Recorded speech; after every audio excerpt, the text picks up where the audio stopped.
they're doing, it puts it in perspective, because his work in New York, having previously worked with the superintendent who's going to be coming to DeKalb County, can shed some insight on where we're trying to go and where we're going to be going in the next year or so. So without further ado, I'm going to turn it over to Dr. Blake. And at the end, Dr. Blake, would you mind if they ask you a few questions? Not at all. All right, sir. Well, I want to first say to you, Principal Mountain, thank you for inviting me to have a conversation with your staff. I'm honored to be on this call with you guys, and I love the name of this staff meeting. What's good? And I want to first start off by saying to everyone who's listening that I hope you and your families are well. I hope that you and your families are in good health. And it's interesting to ask that question, and it kind of aligns with what I want to talk about today. What's good? I mean, we're living in some trying times right now. We are all experiencing trial, and we are setting a course into uncharted territory.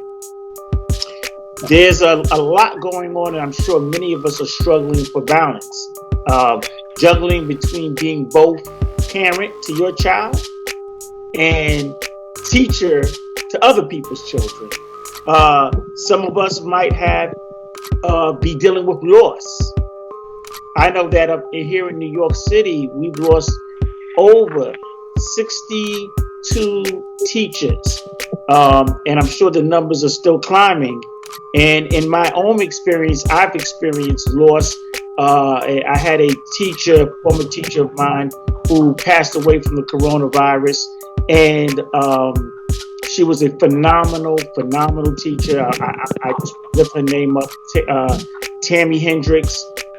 She was beloved by students, by her colleagues.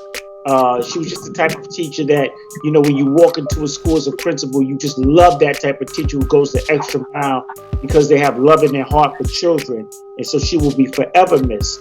So we're all dealing with stress, which is dis-ease. Stress is dis-ease. When your body is at stress, you are at dis-ease. And if you put dis and ease together, you come up with disease. So you have a virus, which is a disease, and then you have stress on top of that virus, which is disease squared.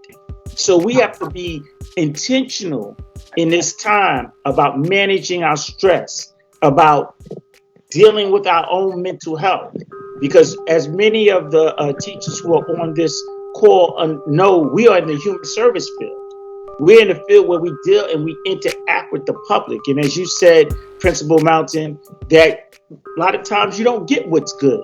A lot of times you get complaints, and then we have to absorb that, and then we take that in, and then we have to balance that. But now through this pandemic, we have to do that plus shelter in place. I'm on the call. So I'm gonna call you back. Let me get started on the line. I think you have somebody on the line. All right. Yeah.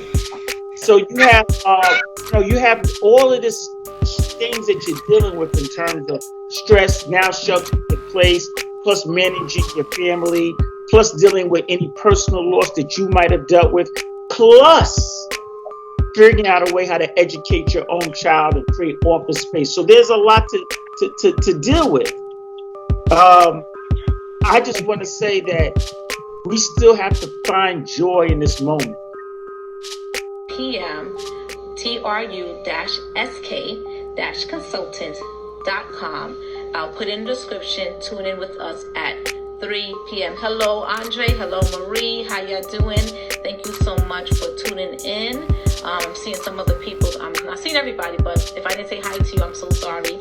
But thank you for tuning in with me. I'm about to log off to go to TRU-SK-consultants.com, the website where parents and teachers are connected, social, emotional support, and making sure that we are working together. We are all essential in our own way of how we have to cope with this. Not essential to be outside on the streets, but essential where we are at home with our kids. We are coping, and if it's not at home with our kids. We are just at home with our families or with ourselves, just trying to get through this as well. So we all need to help each other the best way we can. And